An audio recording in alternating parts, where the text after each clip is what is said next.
Hi, hello, everybody. I'm Justin. This is Koopa. Welcome to Koopa's Corner.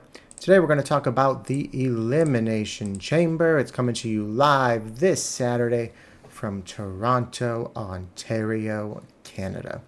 Now, the Elimination Chamber is a pivotal stop on the road to WrestleMania. This event has huge stakes in shaping the WrestleMania card. After Saturday, we're going to know very clearly how most of the big matches at WrestleMania are going to look. So, absolutely huge stakes. And on paper, it's a pretty good card. There are 4 matches and one other segment which will fill the spot of the 5th match, right? It's not actually a match, but we'll get to that in a minute. I think it's going to start off with the women's Elimination Chamber match. So, we're going to talk about that first. Now, the competitors in the match are Roxanne Perez, Bayley, Naomi, Bianca Belair, Liv Morgan, and Alexa Bliss. Now, I think first and foremost, Roxanne Perez and Bayley have sort of had this mini rivalry going on, this mini feud. Now, I think that they're going to ultimately eliminate each other. Bayley will probably pin Roxanne Perez, and then Roxanne will turn around to hit her finish on Bayley after she's been eliminated. And someone will pin Bayley after that. They'll both be out. I also think that Naomi doesn't have much of a chance. And Bianca, I don't think it's going to be Bianca either. Now, Bianca has a much greater chance than Naomi. She's a much bigger star, and a match with Rhea Ripley at WrestleMania would be a really big match. There are a lot of people out there who think that Bianca Belair is the best option. I am not one of those people. I like Bianca Belair a lot, but I think Bianca has been, lowering herself into this tag division for so long, and it's for one reason only, and that is Jade Cargill. I think that Jade will return during the Women's Chamber match. I think that Jade will come out, her entrance music will hit, she'll do her pose, and that's going to be enough to distract Bianca and or Naomi, right? And she might even reveal who attacked her as one of the two of them. She might not make that reveal. That might come later, right? But I could see a reality where she makes that reveal and the two of them then turn on each other mid-match, right? But if not, if they hold that off, it probably makes more sense to hold that off. But if they hold that off, just her reappearing could freak them out. If one or both of them are responsible for attacking her in the first place, which I think is likely. I think Bianca is likely the one who did it. The big money match that they have been building to by putting this tag team together in the first place is Jade Cargill versus Bianca Belair. Jade is a big star. She was still learning. Teaming up with Bianca gave her a really great chance to learn and to grow. And now getting a huge win on a big platform like WrestleMania is going to catapult Jade up to the top. And I expect her to be challenging for singles gold sooner rather than later. My only concern is that this becomes a triple threat. I think it waters it down. We saw it when Ronda Rousey faced Becky Lynch and Charlotte Flair instead of just Becky Lynch. It watered it down. It was not the big match that it could have been. Say what you will, multi-man matches can be fun. There's a place for them. I don't hate triple threats. I don't hate fatal four-ways. But big money marquee matchups tend to be one-on-one. And that's what Jade really needs to catapult her to the top. So I don't think Bianca should win this, even though a lot of people do. That leaves Alexa Bliss and Liv Morgan. I think Alexa Bliss has some potential, but from a storyline perspective, right, she's got some potential. But outside of a storyline perspective, if they wanted her to feud with Rhea, she would have been on Raw. She just made her return at the Rumble. They could have put her on Raw. They put her on SmackDown. I think they have other things in mind for Little Miss Bliss. I do not think she's going to be facing Rhea Ripley at WrestleMania, which leaves Liv Morgan. Now, I think her winning the tag titles from Jade and Naomi this past Monday night, I think that adds an interesting wrinkle where it kind of opens the door to potentially be one of the other competitors. I don't know how likely it is. I still think Liv Morgan is the most likely winner here, and she is my prediction to win this match, Liv Morgan. But there's just so much history with Rhea Ripley. This is clearly a feud that they have wanted to stretch to WrestleMania this whole time. They pulled the trigger a little early with the Raw debut on Netflix, and since then they've kept them mostly apart. This is a great way for them to come back together and have one more big match. Liv Morgan was the star of 2024. This is a nice reward for her for all of her hard work. Give her a big marquee WrestleMania matchup. So I think Liv Morgan is going to win the Elimination Chamber match. I think after that, we're probably going to get Cody Rhodes coming out to give The Rock his decision. Now, I think a lot of people expect Cody to say no. Cody is a huge babyface, and saying no sets up a big moment with The Rock, for a big potential matchup there. But I don't think we're going to get The Rock versus Cody at WrestleMania. One, if The Rock is going to compete, he should be competing against Roman Reigns, who, by the way, is absent in the men's chamber match as well. And his match at WrestleMania is very unclear if he's going to have one at all. So there's a lot going on there. But I don't think we're going to get Cody versus The Rock.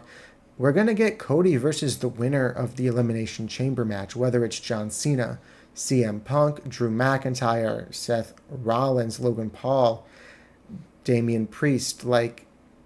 Maybe not Damian Priest, right? But the other 5 have all kind of potential to have really big one-on-one match with Cody Rhodes. And I just don't see Cody telling The Rock to go screw himself. Setting up a feud with one of these other competitors. I don't see it. I just don't see it. I think that, there's always the potential that The Rock makes the same offer to a CM Punk. I can get you not just in the main event, but I can help you win the title. I can help you. Maybe he'll go for it, especially with him and Roman having maybe he uses his favor from Roman to get that kind of offer, to get in with The Rock. It's possible, but I don't see it. I think a more likely outcome, which I think will shock a lot of people, is that Cody accepts. Cody accepts The Rock's offer. And whoever wins the chamber match has a much more coherent storyline going forward, because that story fits. All of those people just about have issues with the bloodline. And if Cody sort of becomes a member of the bloodline by proxy, it makes the story a lot easier to tell. Not only that, but it revitalizes Cody Rhodes, who has been fairly stale. He hasn't had a lot of big storylines. He's had a couple of good one-off matches, but he hasn't had a lot of big storylines since he won the title at WrestleMania. I think the money was in the chase for a guy like Cody Rhodes. So much so that it cost us a dream match. All the Cody crybabies wanting Cody. We want Cody. It cost us The Rock versus Roman. It cost us a legitimate dream match. And they went with it. They gave it to Cody. He won the title. And since then, he hasn't done a whole lot. I think him turning heel and joining The Rock would be a pretty big swerve in a lot of people's eyes. And it would be the most interesting thing Cody Rhodes has done or could do since winning the title. So I'm predicting Cody Rhodes will accept The Rock's offer. He will become The Rock's champion. And then after he loses the title, potentially at WrestleMania, then there's some tension with The Rock. Then you set that match up for down the road when The Rock's schedule is a little bit more clear. or he's willing to wrestle again. It's just down the road, I think, is better timing for that match. But yeah, I could definitely see Cody selling his soul to The Rock here. Then I think we're going to get Sami Zayn versus Kevin Owens. Now, this match is going to be fantastic. These two competitors know each other so well. They've got so much history, both as friends and as enemies, as tag team partners and as rivals. They have fought in the ring with each other and against each other countless times, and they have chemistry beyond belief. They know each other just as well as any two competitors ever have. And that's really interesting. Now, this could go either way, I suppose. If Sami Zayn wins, what's his direction for WrestleMania? It leaves him fairly directionless, right? But if Kevin Owens wins, then Sami Zayn and Kevin could continue this feud to WrestleMania. That wouldn't be far-fetched.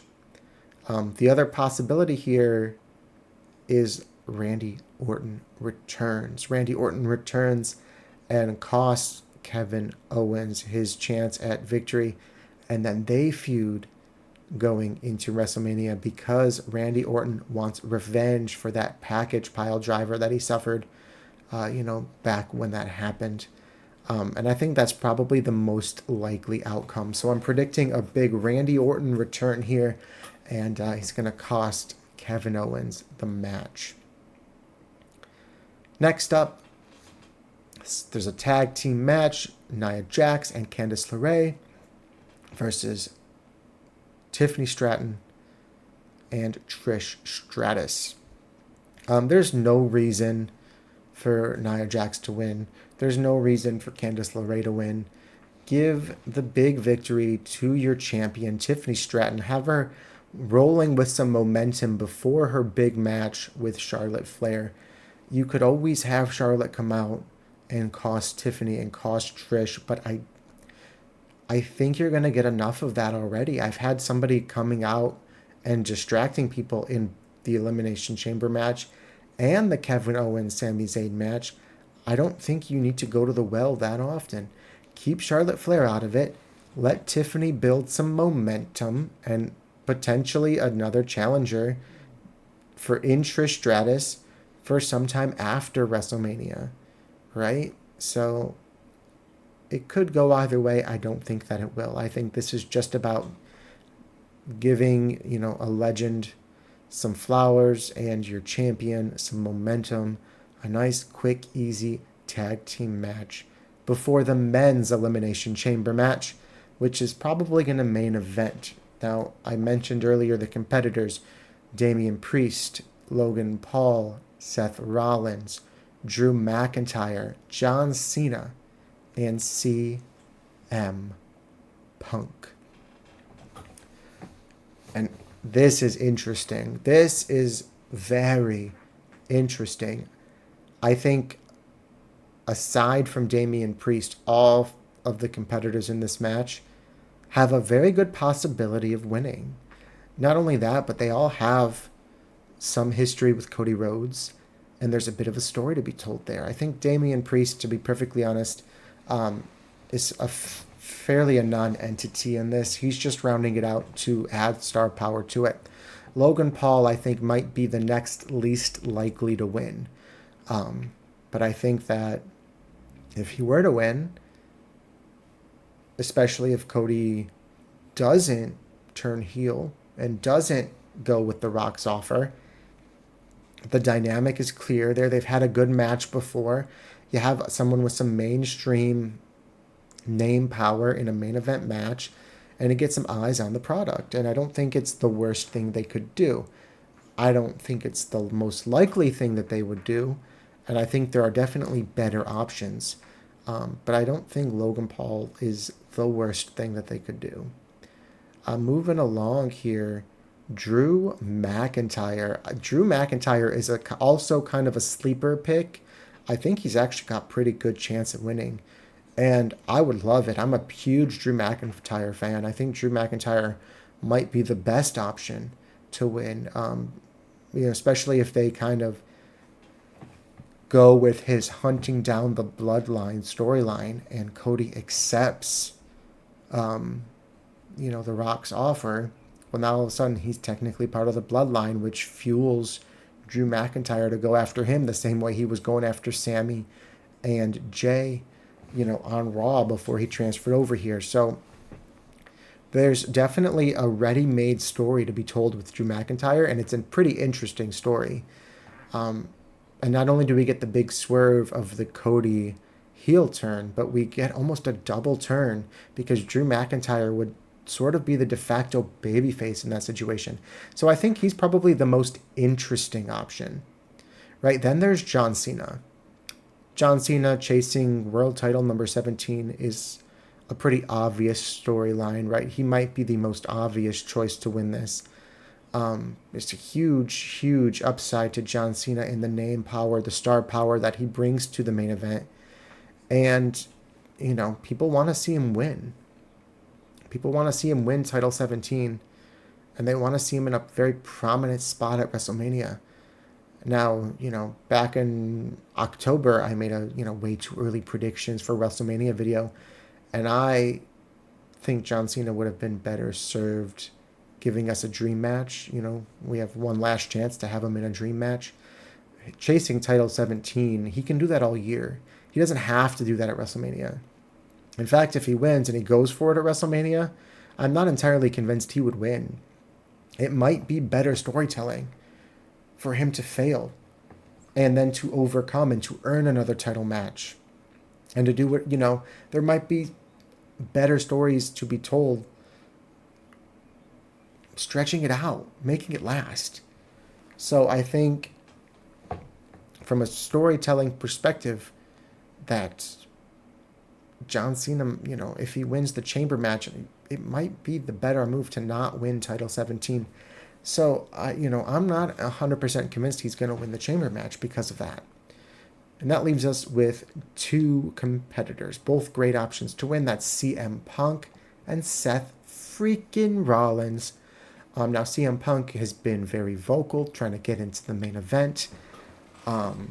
And winning the chamber, going up against Cody, that'd be a great match. Two great competitors. A big title match. He'd be in the main event. A big title change. It'd be a pretty easy story to tell. I think it's something a lot of fans want to see. I think he's a lot of predictions to win. A lot of people's prediction to win. CM Punk. But again, I'm going to a storytelling perspective here. I think there's something more to be told with him losing. The options are better, right? How does he find his way into that main event match then? And now all of a sudden he cashes in his favor with Paul Heyman. Now all of a sudden you have CM Punk versus Roman Reigns one-on-one. And it's a main event match. Whether it goes on last or not, you can debate whether you consider that a main event match. But the WWE has a history of billing big marquee matchups as main event matchups, whether they go on last or not. So, him getting desperate and panicky to find another way into the main event feels like a better story option from a storytelling perspective. So, I don't think CM Punk wins. That leaves Seth Rollins. And I think this was set up beautifully on Monday Night Raw.